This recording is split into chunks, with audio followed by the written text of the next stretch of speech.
Okay, hi guys, welcome back to my channel. So today's video, I thought it would be kind of cool to talk about like challenges and things that challenge us and getting over those challenges. I might make this into a series. I don't know. I just kind of thought of it and I thought it would be kind of cool. So this last week I went to camp, like summer camp with our church, and there was a few things that decided to challenge me, like crashing on my ripstick the first 2 hours like into it, 4 rooms. If you don't I also have this arm too. It's getting better, but anyways, it's just kind of interesting sometimes how life decides to challenge us. Anyways, before we get into the video, don't forget to subscribe and like, and I will see you in a second. Hi guys, so I wanted to talk about challenges, and the first step I would say for like me is picking something to do. It could be small and simple, or it could be big that you've like been putting off.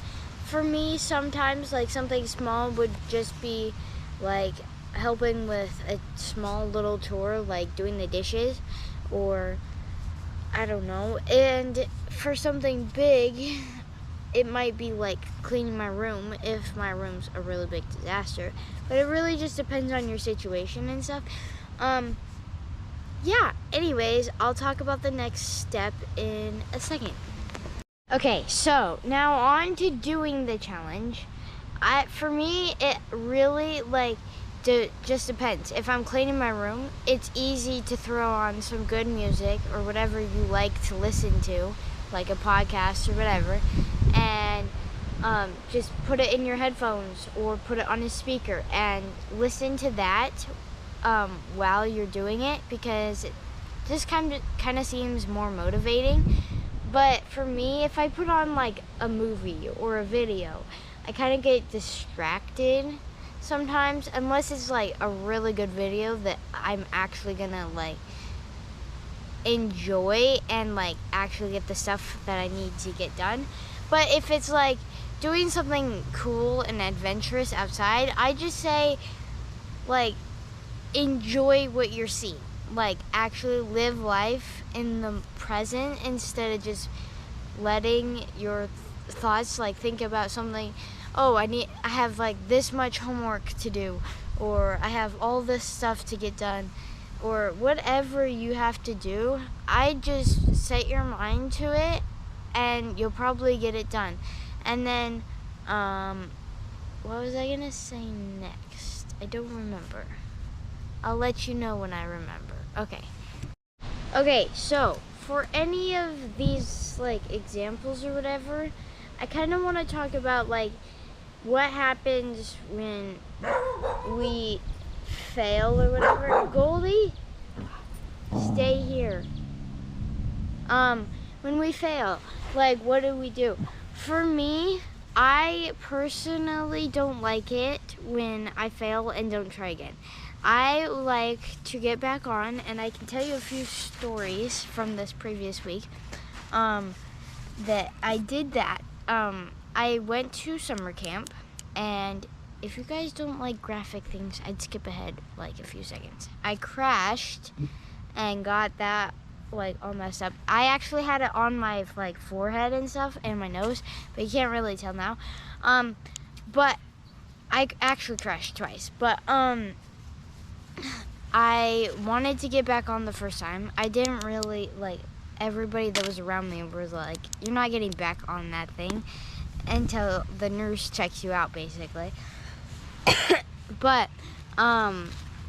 later that week on Friday, I hit a pothole while trying to drink water, and I sat there for a second and I was like, oh my gosh, why does this have to happen to me again?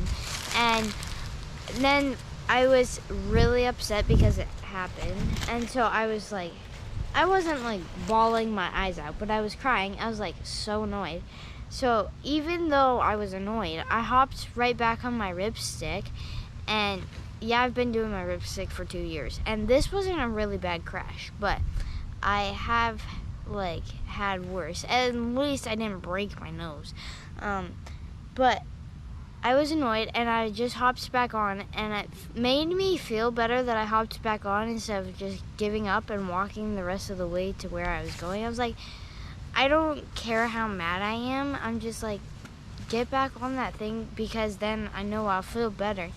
But also, one of the kids there, I think he was a junior or something, I don't know. He had a one wheel, and I never crashed on it, but I asked if I could try it out, because I've never been on a one wheel. They're really fun.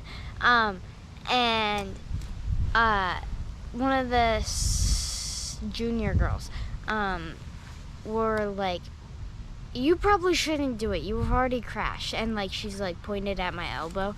I was like, whatever. I don't care, basically. It's like, it's fine. And then I hopped on it, and like 5 seconds later, like I was off going by myself. And they're like, oh my gosh, is she like good at everything she does and stuff? And it's like, only because I've had a lot of practice with ripsticking and stuff that I know how to like balance and things. It's just, it will make you feel 1,000 times better if you get back on and keep trying than just giving up. Because if you give up, you don't feel like you can do it again, and then you don't want to do it again. And cooking's a really good example. Like, I have messed up so much, like, well, not that much, but like a lot with cooking and baking and stuff. And I know, like, if I just keep practicing at it, I'll get really good. And like the other night, I made an amazing burger. Like, the first time I tried making a really good burger, it ended up in pieces everywhere. So you just have to keep practicing and keep trying. Even though if you don't want to, I'm sure you'll feel 1,000 times better. Anyways, about that. Okay, our comfort zone. It's where we feel the most secure and safe.